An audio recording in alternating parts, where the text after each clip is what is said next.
Appamada's programs and facilities are supported through your generosity. Thank you for your support.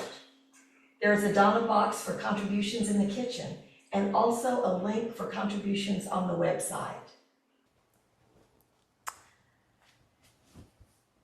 Yeah, so some of you might have seen the title of my talk or the invitation, which is Becoming a Riverbed of Mercy. And this is a line from Richard Rohr, a contemplative priest. And he and Cynthia Bourgeault, I'll be speaking a lot about their work in the contemplative world today. I'm also going to talk a little bit about Thich Nhat Hanh and probably, of course, about Flint and Peg. And I'll maybe referencing a few other quotes, but that's primarily where the teachings will be coming from today. And I was really moved. I am continually moved by this statement, become a riverbed of mercy. And Flint talked about it last weekend. I was lucky enough to get to go to Minneapolis and be with the Awakening Together folks there for their retreat. And in Flint's Dharma talk, he said that line, and again, it really just touched me. And so I wanted to break it down and explore it a little bit together today, especially on the heels of some of Nate's talks. Nate Smalley, who is another teacher here, has been giving some talks with, would you say, kind of some Christian languaging and exploration of some of the Christian language. And so I thought, well, let's continue that and see what emerges in our community here as Zen and Buddhist practitioners. So I'd like to begin by welcoming you into your body. And I'm just going to say a few words and just let them wash over you. And just notice what happens all by itself, if anything, as I say some of these words. Compassion. Kind-heartedness.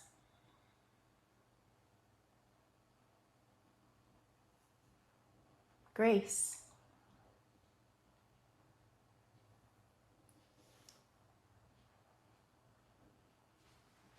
Forbearance. Heart opening.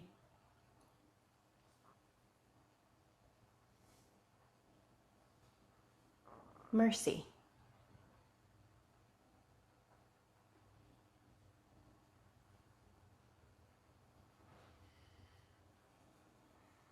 And then when you're ready, you can come back to the room, to attending to each other. So if you have a chant book nearby, or if you know the chants, I thought I would just begin with taking a look at page 1.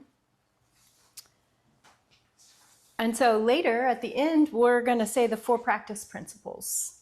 But if you look right below that, there's some verses called repentance. And here we talk about how we are, a basic avowing of what is present in each and every one of us. Greed, hate, and delusion in our body, our speech, and our mind. We're sitting with what is. We're being with what is. We are acknowledging what is. And then if you look, so we say that 3 times like we do everything in Buddhism. and then we go to the refuges. And when we're taking refuge in Buddha and Dharma and Sangha. And then if you look down, it says we take refuge in Dharma before all being, entering deeply the merciful ocean of Buddha's way. John Eric said to me last night, our dear friend Rupesh, his son's name is Rahim Kai, and Rahim in Arabic is merciful, and Kai is ocean. And John Eric said to me, Oh, I think he was named after the refuges. Oh, yeah, yeah. So Merciful Ocean. What a name. Maybe this is what we are. And then we go on to the Bodhisattva vows. So I just wanted to start with our chants that we say every morning in Zazen. And these are actually the first precepts.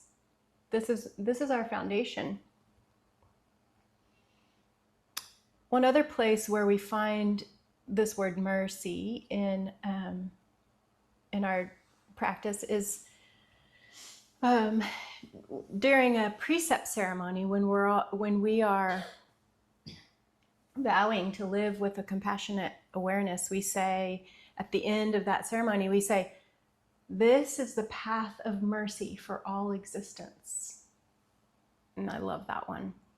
It's a reminder that mercy is a way of being in relationship with life, being in relationship with life. So mercy is in our lineage, and it's woven through our vows that we take daily. What then is mercy? So I'm going to explore it a little bit with all of us, and I'm just going to ask you to just stay curious in your own experience, in your own body, and in what's happening as we do this. And then I'll draw from these teachings from the people that I mentioned, from Richard Rohr and Cynthia Bourgeault, also from Tara Brach, because really it's just a practice. It's all a practice, and then mostly from our vows.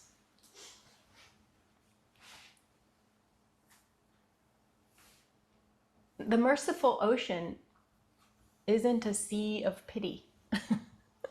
It's a boundless body that receives everything, joy and sorrow, clarity and confusion, the unfiltered weather of being. And that is mercy to me. And then I thought about the French word for thank you, merci, merci. I love the French language. And I think there's a gentle kinship here so gratitude and mercy, I think, share a single root. To say merci is to recognize interdependence, to acknowledge that what sustains me is not necessarily just mine alone. So then mercy, merci, is not just compassion flowing outward, not just something I'm doing for you. It's a bow of gratitude that's also flowing inward. And when I think about that bow, I think about every bow that we do in the Zendo, to the cushion, to the bells, to one another. It whispers that. Merci, merci, thank you. And it might even be the heart's thanking existence itself. So speaking of the heart, some of us who have these things, the Rakasus, might have the word shin in your name. So when you sew one of these, when you take the formal precepts, you are given a new name. That day was so incredible for me. I didn't know what to expect, because you don't know your name until the day you get your Rakasu back to you. And I remember feeling like my name, Gyoku I Kanshin, is more my name than I ever felt with my name, Jessica Sears. That was a weird feeling. But this word shin is in a lot of our names, and I think probably because it's in our teachers' names as well. But this word shin means heart, but it also means the heart mind. And so it's pointing to not two. It's not two separate things. It's not emotion and cognition, but it's living in the center, where knowing and feeling are one movement. You might have experienced, everyone's experienced probably moments like this. In science, we call it flow states, where Something just happens. You just know what to do and you just do it. There's like no thinking. I think that's what we're talking about here. Heart mind. And we chant this, if you've ever chanted the Heart Sutra in Japanese, this word is in there. We also think of a word Bodai-shin, the awakened heart mind. And one of our ancestors, Dogen, speaks of Daishin, the great heart, and Anjin, the settled and peaceful heart mind. Even Mushin, no mind, it isn't blankness. It's a heart mind not encumbered by grasping. And so if I can weave this together like I want to for y'all, at the end we'll practice this practice of heart mind not grasping. So when a teacher bestows someone with the name Shin, it's less a label. So mine is Kanshin, vast heart, and more of a practice instruction. Live from the organ of vision that is the heart mind. Let mercy and insight share the same root in your body. So this isn't something that the heart feels and the mind knows. Once again, it's how the heart mind knows. So some of you might be familiar with the Little Prince. Yeah, and the line, probably the most famous line from the Little Prince, it is only with the heart that one sees rightly. What is essential is invisible to the eye. It's very well known, right? It's simple, but it carries ancient wisdom and it's a deep teaching. Seeing rightly is heart seeing. So when I was timekeeper, you get a chance in the morning to stare at the homage to the perfection of wisdom all morning long, and most of us memorize it because you stare at it for an hour. And I like to stare at just one or two lines in Electo Divina style, and the one that just really was popping out to me on Wednesday, she herself is an organ of vision. So there we have it again. She herself is an organ of vision, seeing with the heart.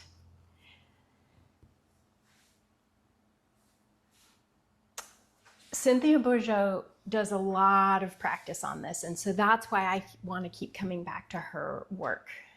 She calls this capacity knowledge impregnated by love. Whoa. Whoa. Knowledge impregnated by love. And she says the heart is literally an organ of perception. When the mind is in the heart, knowing itself becomes an act of love. And she insists this is not a metaphor. This is a physiology of transformation, a different way that consciousness works. When attention gathers in the chest, in the physical heart, the field of awareness changes. We know this now through heart math as well, and I'm seeing some nods. Who is familiar with the Heart Math Institute and their work? Yeah, Linda. Are you guys online? Have you heard of Heart Math? Yeah? You want to hear a little bit about it? Okay, so the Heart Math Institute, they're in California, where everything cool grows apparently, and they have done a ton of studies. In fact, you can look up TED Talks about this, but the heart actually resonates a field. Sometimes it's as close as about 5 feet, so our hearts are actually touching one another right now. Sometimes it can go out to as big as a football field. But there's something happening here. So it's an organ of perception, but also an organ of, what would you call that, transmission? It's an organ of intelligence in a way. That's how I think about it. It's kind of a magical, well, it's not magical, well, it is sort of magical connection between focusing, which blew my mind because I had a little motto, if you focus on your heart, just thinking about your heart, like when you're trying to relax and you may think about your feet and your knees and but when you focus on your heart, you can actually see a coherence where your heart and mind are in coherence with one another. Yeah. So it really is it's heart math, but it's almost like heart brain. It's measurable. Yeah, it's measurable. And the coherence factor, what they're measuring is heart rate variability. So we could get really into the science of it, and I would love to. I love to geek out on that stuff. For now. Yeah, but for now, how does this relate to mercy, right? Where are we coming from here? I will say one more thing about the Heart Math Institute is that they started their studies on just the individuals, and then they had people sit together, and now they have measuring devices that are measuring heart coherence across the globe. So it's fascinating, and it's all very easy to see and measure. So when our attention gathers in our chest, the field of awareness changes. Thank you, Linda. Thanks for adding that. This experience becomes one of radiant intimacy, objectless and unforced. The heart feels the world. The mind in the heart sees the whole as one continuous movement. So when we chant the refuges, like we saw earlier, and when we say the merciful ocean of Buddha's way, and when in the homage to the perfection of wisdom, we chant, she is an organ of vision. And when the little prince speaks of seeing rightly with the heart, and we hear Cynthia Bourgeault speaking of knowledge impregnated by love, they're all describing the same thing. Awareness in, from, and as the heart. When we were walking earlier in Kinhin, I was giving that cue, walk with each other, walk for each other, walk as each other. This is an extension of this practice. So last week, Nate was talking about grace and how it isn't handed down from on high, but it arises like the groundwater when we loosen our grip. And he reminded us that grace, both in the Christian and Zen languages, is not earned or bestowed. It's recognized. It's the quiet generosity already moving through the fabric of this moment. Grace, as Nate put it, seeks the lowest place, pooling where we let go of our otherness. Mercy is the riverbed that receives that pooling without preference. So I've been thinking about how mercy feels in the body.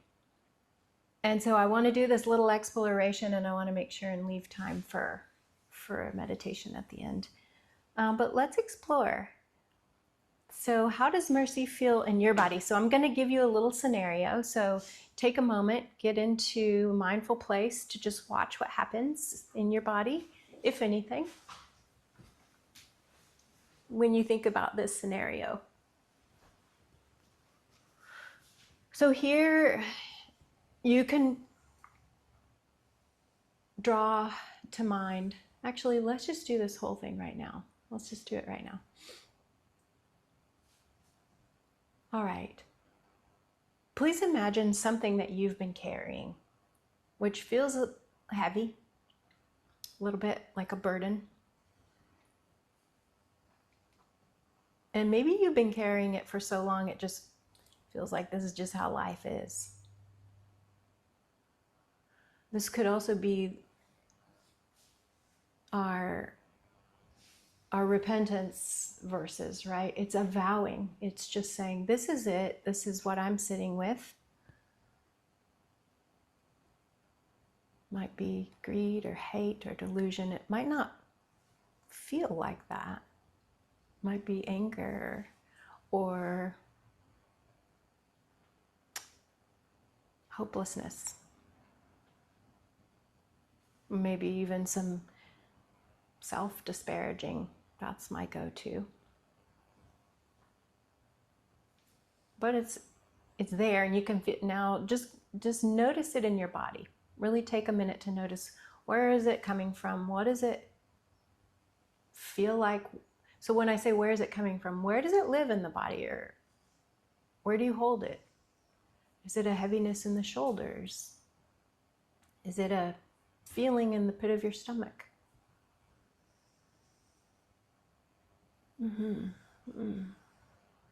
Maybe in the heart.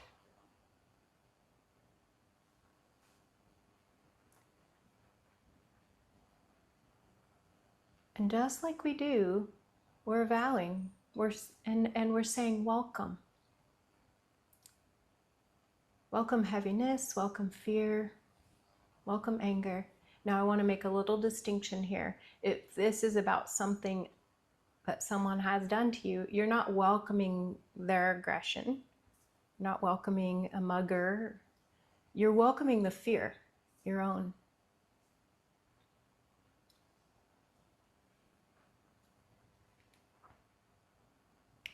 Acknowledging and accepting. Tarbrock says this is recognize and accept. And it could be also like, it could be a way that you're feeling puffed up, right? It could be like peacock feathers. Whatever it is, welcome. Welcome. Welcome.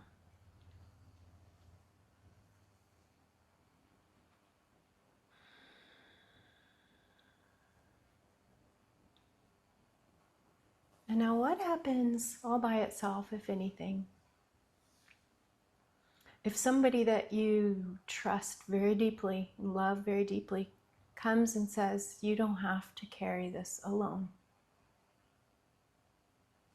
Maybe they place a hand on your back. You don't have to carry this alone.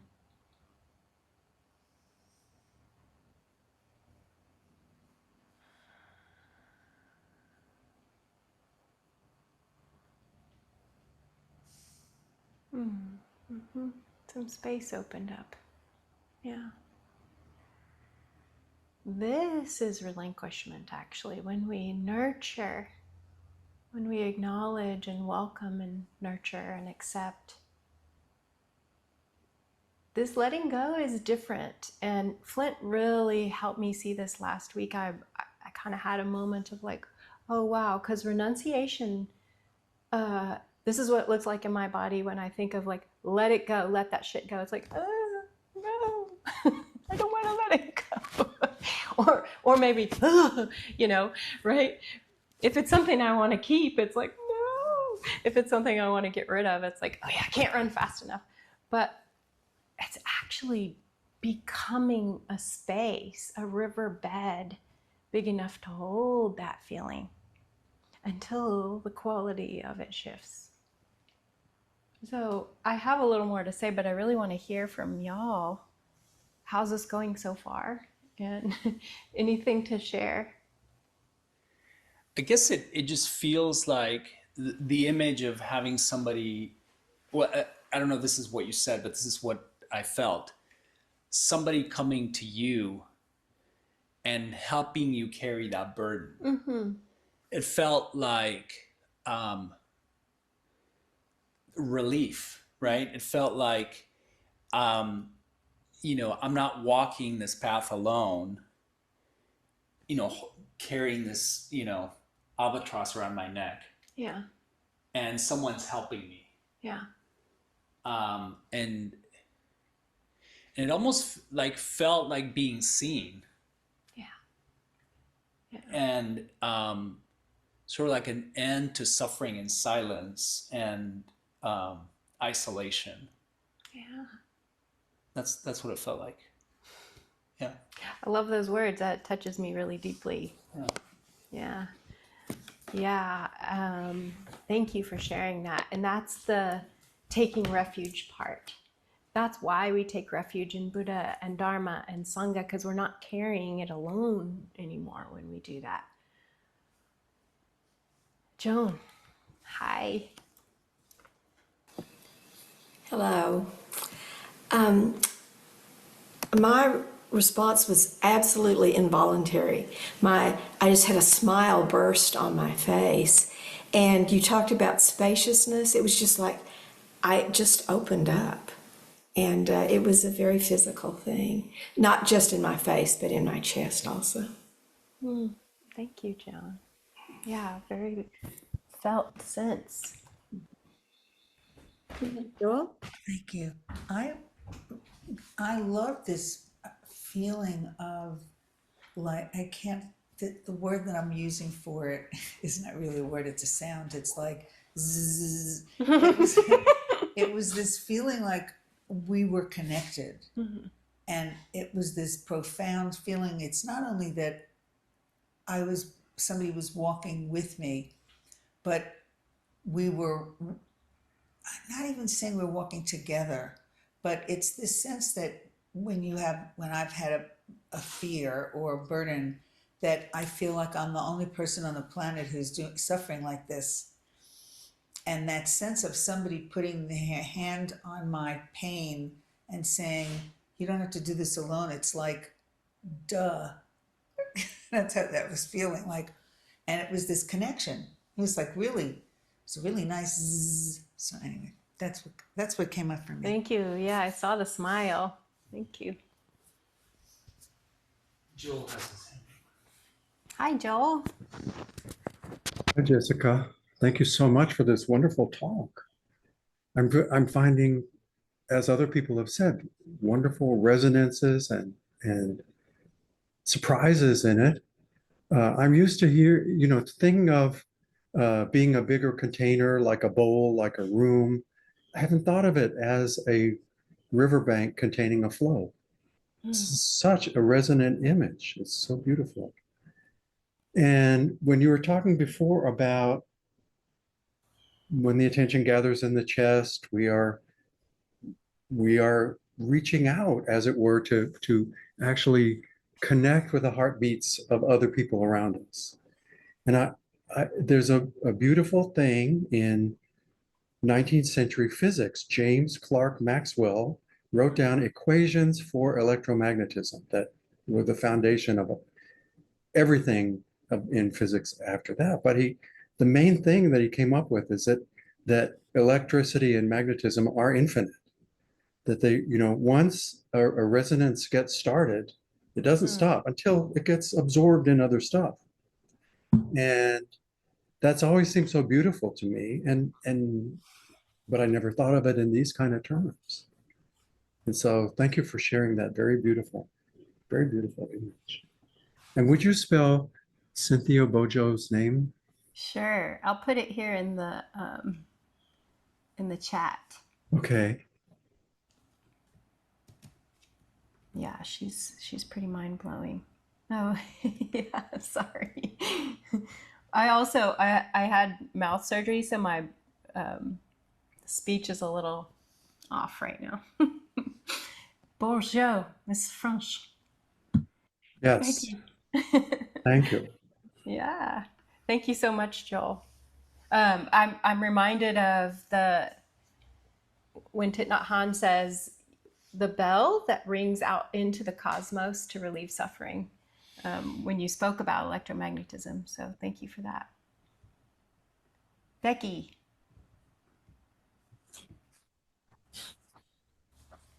The thing that I feel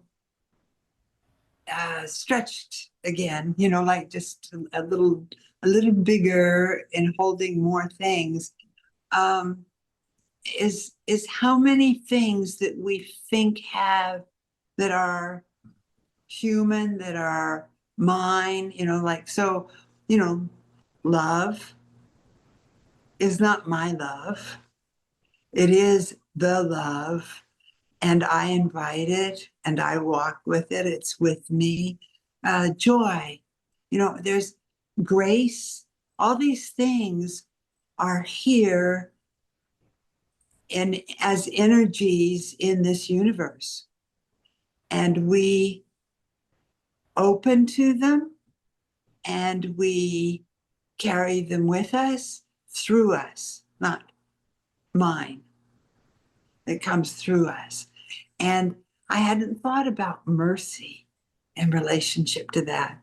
But I think it's one of those things like beauty and all of those things that are here.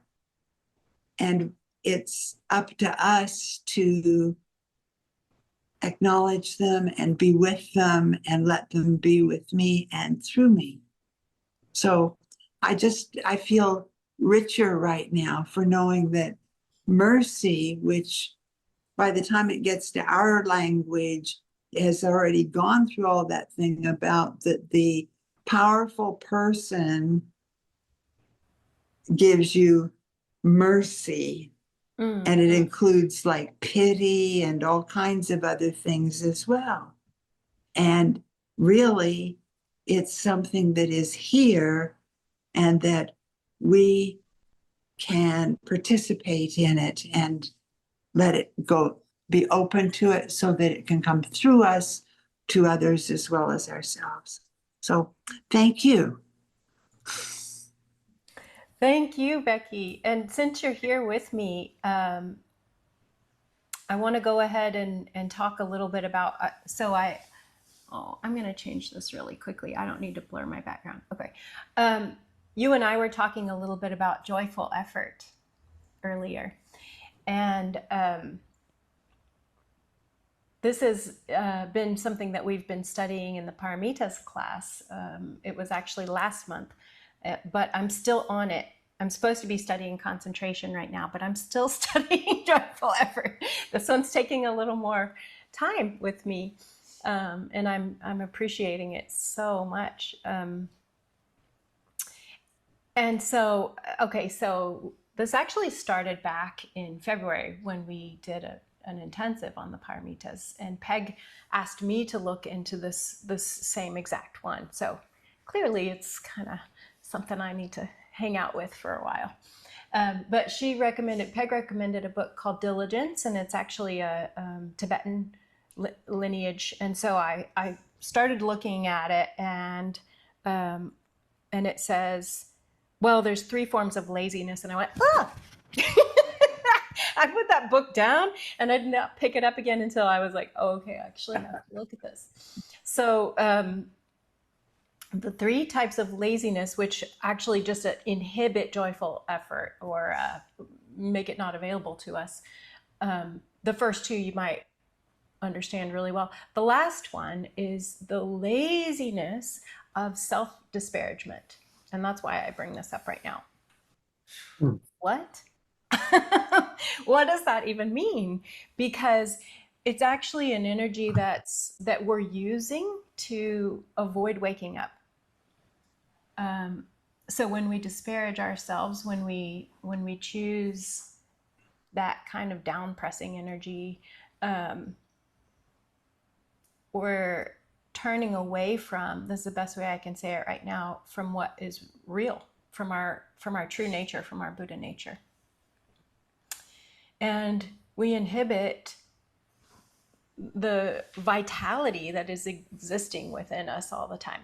So I'm bringing this up because I had a recent experience with this. My car was vandalized. It was kind of an empty rowboat situation, and at first I was angry. I wanted revenge, all the normal things that people might do if your car is randomly vandalized. But then something really weird happened. I turned on myself about it. I still don't know what that was, but I was so grateful for my practice because I knew that rather than just feeding that a bunch, that it was best to just kind of pause and and sit with whatever it was that was happening. And so this practice came in real handy because I had to sit and feel all these feelings of self disparagement, and then just say like, welcome, okay, welcome, welcome. And the longer, and this is what I can't emphasize enough, like, don't skip that step. Don't skip it or try to rush straight to letting it go or making it better, or even the nurturance. Because the welcoming of all of that, it takes time. It takes patience. It takes your full attention sometimes. And so as it comes, welcome it, welcome it, welcome it. Where is it in my body now? What's happening now? And then, oh, back to anger. Okay, welcome, welcome, welcome. You know, just being with. And then eventually that bigger space where we take refuge in the merciful ocean arises. And then we can let it go because it's held by something bigger than us. Joan, I see you have a comment. What you just said is an experience I had recently, and I found that I just wanted to skip that space, you know, because I like to go to planning, and then I have a project, and I made myself stay in it, and an amazing thing happened. I felt equanimity. Mm-hmm. And we keep talking about this state. I go, how do you get there? How do you get there? And I learned you let your emotions expend themselves and it appears. And what I found is that I didn't have to make up stories for the other person to make me feel, you know, that it wasn't about that. It was about what was going on with me. And I felt that were I to get triggered again, it would take a lot more. But it was just amazing not skipping that step that I wanted to skip so much. I guess that's laziness. Isn't that something? I know. Yes. Yeah. Thanks for Thank bringing you. Thank you, Joan. Kim, mind passing that around? Yeah, and I had something to say about that, but let's see if I can remember. Let's see what Kim has to say. I think this kind of connects to. But anyway, I had kind of a different take on greed, hate, and delusion today. Because it's always bothered me. And, you know, we have this core belief we're not very good. And it always was a little painful to read about greed, hate, and delusion. And then I started thinking about having gratitude for these because they're all beautiful Dharma gates. And they allow us this opportunity for enlightenment. And we're born with them. And then sometimes I wonder, why did the Dalai Lama have to sit 4 hours a day? Because they come up every day. And there's just a lot of information there. So I'm kind of changing a little bit. Yeah. I love that. Thank you. Thank you. I love that. And they so say much. that the human realm is the best realm to be born into because it gives us this opportunity. The opportunities are everywhere, aren't Yes. they? Yeah. Thank you. Also, lots of content for plays, right? Yeah. Yeah, Joan, about what you were saying, I think you said just letting the emotions run their course, something like that. Something that we also tend to skip over or not really acknowledge is that every emotion is seated in the body. Every emotion has a bodily component. So if you think about it, it's like sadness, anger. What happens when? You know, your body will do something very particular. It's like we're a chemistry set, different chemicals. Yeah. Speaking of the Dalai Lama, a room full of psychologists asked the Dalai Lama, so, you know, we have all these emotions and emotions are useful. And he said, one emotion is useful. And they were like, okay, which one?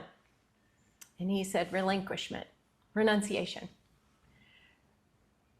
And so people had to go, what does this even mean? What are you even talking about? Renunciation is an emotion.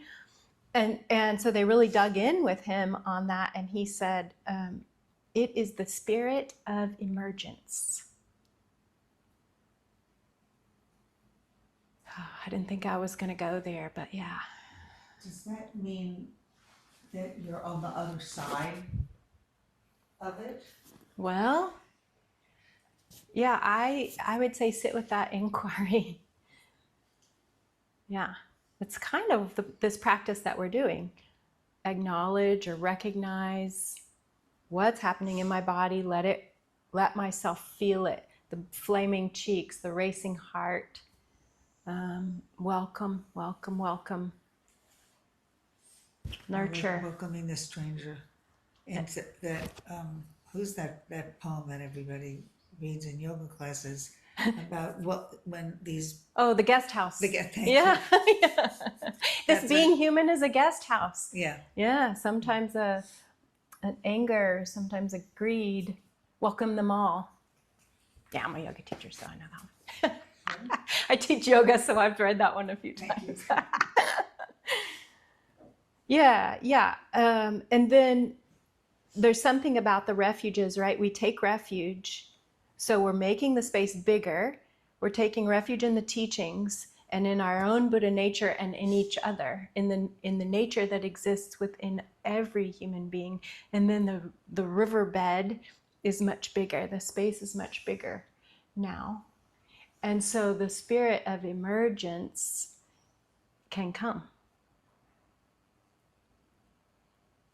Flint said last weekend, well, okay, these aren't his words, but what I took from it is renunciation is renouncing what we think we know about ourselves. And just returning to your Buddha nature. Returning to what you really are. So I think that mercy also has a lot to do with forgiveness, or we might apply the balm of forgiveness in order to experience mercy. Thich Nhat Hanh, I watched this video this week about hungry ghosts. Maybe some of you saw the song that Peg sent out about hungry ghosts from Krishna Das. And then Thich Nhat Hanh speaks about hungry ghosts. And this is a whole, I mean, we don't have time for all of that. But in that talk, he talks about a boy that came to him, or a young man that came to him and was so angry at his father, even after his father had died, just carrying this anger. And so Thich Nhat Hanh asked him to go for a week, take a picture of his father and himself, put it on his altar, and for a week just offer to himself, breathing in, I breathe in the 5-year-old boy. I see myself as the 5-year-old child. Breathing out, I smile to that child. And that was the first week. And then the second week, he had him say that for his father. Breathing in, I see my father as a 5-year-old boy. Breathing out, I smile to that boy. Cynthia Bourgeault calls this objectless intimacy, the warmth that arises when love no longer needs an object. And I think that mercy is that kind of intimacy turned outward to the whole world.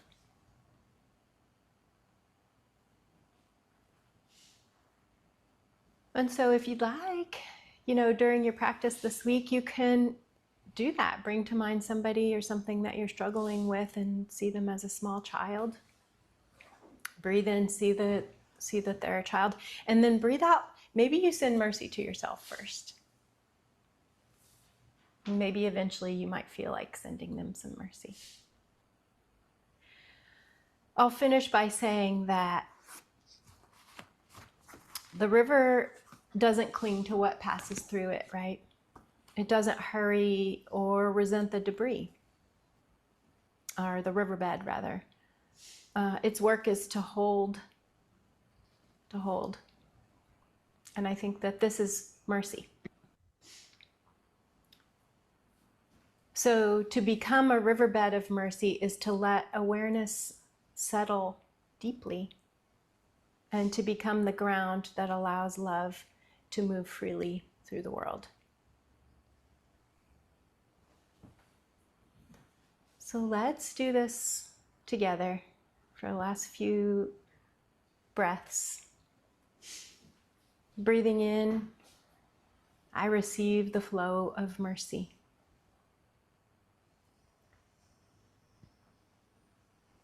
And breathing out, I become the riverbed that holds it. Breathing in, I receive. Breathing out, I become. Breathing in, I am. Breathing out, I am.